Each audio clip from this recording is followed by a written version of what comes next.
Joining us, MS Now Justice and Intelligence reporter Ken Dilanian, MS Now senior national security reporter David Rohde, and former general counsel of the National Security Agency, Glenn Gerstle. We now have that sound.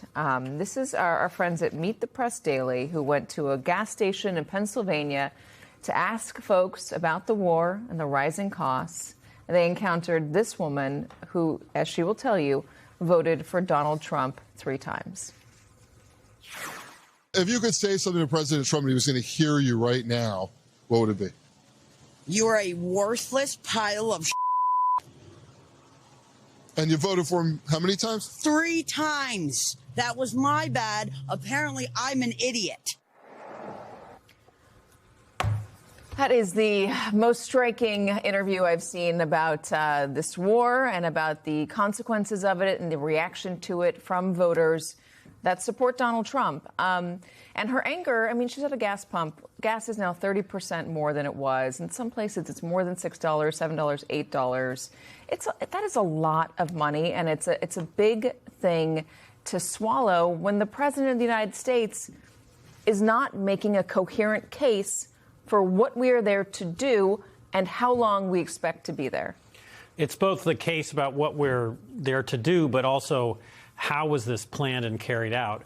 The possibility of Iran closing the Strait of Hormuz, that's what's driving up the gas prices that made that woman so angry at the president, has been predicted for decades. And you saw over and over in this hearing, these officials were asked, Tulsi Gabbard, did you warn the president that, the Iranians will close this strait and gas prices will go up? She declines to answer it.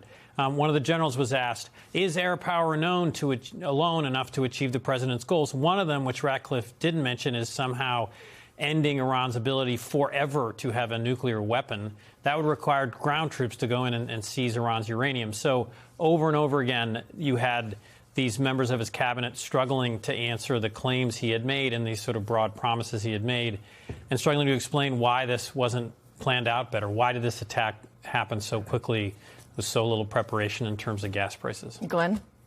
Exactly right. I mean, you've seen how these hearings have become so politicized, so partisan. And it goes back to 2019. We've had these annual threat hearings in Congress since 2006, right after the Office of the Director of National Intelligence was set up. We've had them every year. And in 2019, they became very political. That was, of course, the year with impeachments. And that was the year in which the intelligence community chiefs said something that Trump didn't want to hear, that Iran was not in danger of building a bomb imminently, that North Korea probably wouldn't give up its weapons in a negotiation. That's not what Trump wanted to hear then. He even said his intelligence chief, his own intelligence chief, should, quote, go back to school, you may recall. So here we are now, years later, back in the second Trump administration. We see the same dynamic at play where his own intelligence chiefs are taking pains to make sure they don't publicly undercut him in this area. And one really clear example of that was in Senator John Ossoff's question, the senator from Georgia at the end.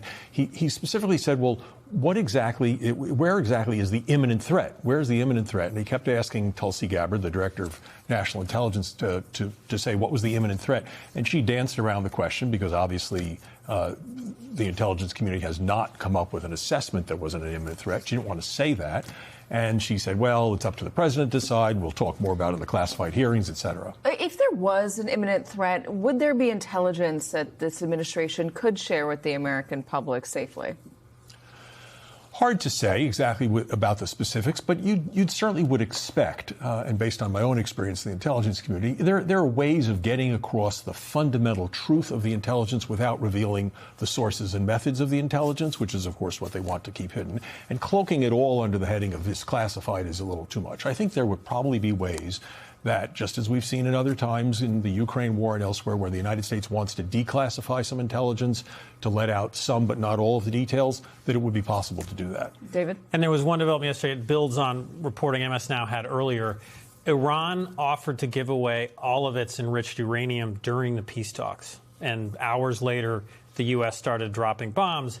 And The Guardian broke yesterday that there were British officials, the British National Security Advisor was present in Geneva during that last round of talks. The British were surprised by the Iranian offer. They thought it was credible. They thought the talks should continue. And the British were shocked when the Trump administration started bombing Iran hours later. There is no question, an open question, Ken, of what exactly the president was shown in terms of intelligence. And one of the exchanges tried to get to that today in the Worldwide Threats hearing. This was with Tulsi Gabbard. Explain the origin of this question and what she said. Well, they were trying to get at the question of whether she briefed the president or anyone briefed the president on the potential that Iran would retaliate against regional allies, for example, and she wouldn't answer the question. But in terms of this question about imminent threats and what the intelligence community assessed, as Glenn well knows, they put out an unclassified threat assessment paper every time they have one of these hearings. And today's edition was a 36-page document, and it listed border threats and transnational criminal groups as the top threat facing the United States. And you had to really look hard to find any mention of Iran in there. So, I mean, and this document usually takes months to prepare, so it was prepared a while ago. But nonetheless, it gives you a sense of where the intelligence community is on this question of where does Iran rank in the threats to the United States. And then there was another interesting episode during the hearing where, in her prepared remarks, Tulsi Gabbard said, or was going to say, that the attack in July essentially decimated Iran's ability to enrich uranium. But she didn't say that when she was delivering those remarks. She omitted that paragraph and said something different instead, which was that after those attacks, Iran was trying to reconstitute its enrichment capability and was keeping out international inspectors. And Mark Warner called her on that, and she said, well, I skipped some paragraphs because I was running out of time. But she didn't mention that she had substituted that additional language in. So it suggested she was trying to shade her answers to conform with what the president wants as he carries out this war of choice against Iran, Katie. Yeah, which is wild. Just let's put a point on that. That is a wild thing to have come out of this. Let me just go back to the Strait of Hormuz and what was expected, what the president was shown, what was expected about Iran's reaction, the retaliation. Let me play this exchange with Senator Mark Kelly and DNI Gabbard. Yes or no, starting with, were you asked, I'm not asking if you did brief this, were you asked to brief on whether Iran would close the Strait of Hormuz? I'm not going to comment on what the president did or didn't ask me on any topic. I'm not asking if you briefed it. I'm just asking if there was a request. I understand. By the White House. Director Ratcliffe, were you asked to brief on whether Iran would close the Strait of Hormuz? The briefings to the president and the White House typically don't come at the request of the White House. So typically when we get intelligence that we want the president to be aware of, the intelligence community brings that to the president. Did you produce the analysis for the Straits of Hormuz? There has been and continues to be analysis with respect to that. Were you asked to brief on how our adversaries and allies would respond to the war in Iran? I imagine I'll get the same answer. So it's just to point out here, it's challenging to forget about actually what was in the brief for a second.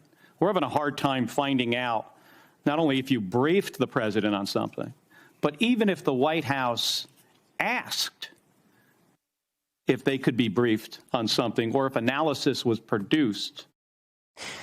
So this is getting to the point of they should have expected the Strait to be shut or to be hampered by Iran. This was a move that they should have seen coming. And it's part of why that woman at the gas pump is so angry.